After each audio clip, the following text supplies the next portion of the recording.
بسم اللہ الرحمن الرحیم۔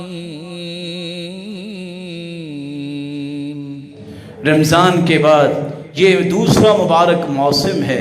افضل ایام الدنیا ایام العشر، سال کے سارے دنوں میں افضل ترین دن ہیں تو ذوالحجہ کے پہلے 10 دن ہیں۔ امام ابن تیمیہ فرماتے ہیں سال کی تمام راتوں میں رمضان کی آخری راتیں افضل ہیں کیونکہ اس میں لیلۃ القدر ہے، اور سارے دنوں میں سب سے بہترین دن وہ ذوالحجہ کے پہلے 10 دن ہیں۔ حدیث میں آتا ہے ان 10 دنوں میں کیا گیا عمل سال کے تمام دنوں سے افضل ہے۔ صحابی نے سوال کیا اللہ کے رسول جہاد بھی؟ کہا کوئی جہاد بھی کرے تو پھر بھی یہ عمل اس سے بھی افضل ہے۔ ہاں اگر جہاد کرنے والا سارا مال لے کے جائے، جان بھی قربان کر دے اور سارا مال بھی اللہ کی راہ میں لٹا دے تو وہ افضل ہو سکتا ہے۔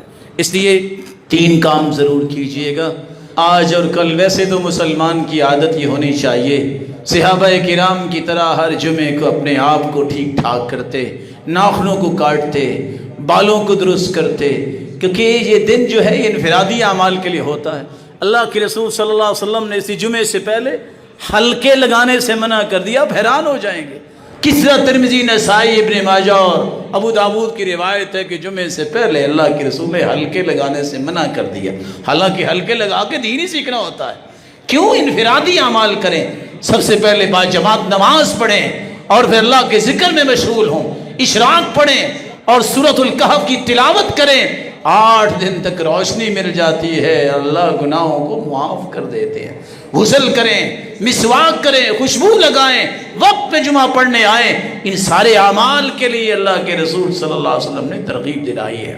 اس لیے چونکہ چاند نظر آنے والا ہے تو جس نے قربانی کرنی ہے اسے اپنے ناخن اور بال کٹوا لینی چاہیے، اور جو ہی چاند نظر آئے چاند دیکھ کر دعا تو پڑھنی ہی چاہیے، تو وہاں تکبیریں بھی انسان کو شروع کر دینی چاہیے، اللہ حضور جلال کی کبریائی بیان کرنی چاہیے۔ کتنا ہی اچھا ہو یہ 9 دن کے روزے رکھے جائیں، جیسا کہ اللہ کے رسول کان یصوم 9 ذی الحجہ، اور اگر 9 دن کی ہمت طاقت نہیں ہے تو 9 تاریخ کا روزہ رکھیے گا، جس سے اللہ کے رسول صلی اللہ علیہ وسلم نے فرمایا 2 سال کے گناہوں کو اللہ معاف کر دیتے ہیں۔ اللہ عز و جلال ہمیں ان باتوں کا خیال کرنے کی توفیق دے۔ کاش مال والوں کو بھی اللہ یہ سمجھ دے، مت ان لوگوں کی باتوں میں آئیے گا۔ لوگ کہیں گے، کہتے ہیں، لکھیں گے، بولیں گے اسلام دشمن۔ کوئی ضرورت نہیں ہے قربانی کرنے کی، آپ کہیں کولر پانی کا لگوا دو، کوئی ضرورت نہیں ہے کسی کی شادی کر دو۔ صحابہ کرام کو اس کا حکم نہیں دیا گیا، شادیاں بھی کرو، کولر بھی لگواؤ، لیکن قربانی کے بارے میں حکم یہ ہے من کانت لہ سعہ فلن یضحی ولا یقربن مصلانا، جس کے پاس طاقت ہے قربانی نہیں کرتا وہ عید پڑھنے بھی نہ آئے۔ اللہ کے رسول نے فرمایا ہے ہر گھر پہ قربانی ہے جس کے پاس طاقت ہے۔ گھر میں کوئی 10 افراد بھی ہیں تو 1 قربانی کر سکتے ہیں، سب کی طرف سے طاقت ہے تو آپ 100 بھی کر سکتے ہیں۔ اللہ کے رسول نے 100 اونٹ قربان کیے۔ اور عید کے دن مسکینوں کو محروم نہ کیجیے گا۔ فلاں مدرسے اور فلاں ہاسپٹل اور فلاں کی فلیکس لگی ہوئی ہے، مسکینوں کا حق ہے۔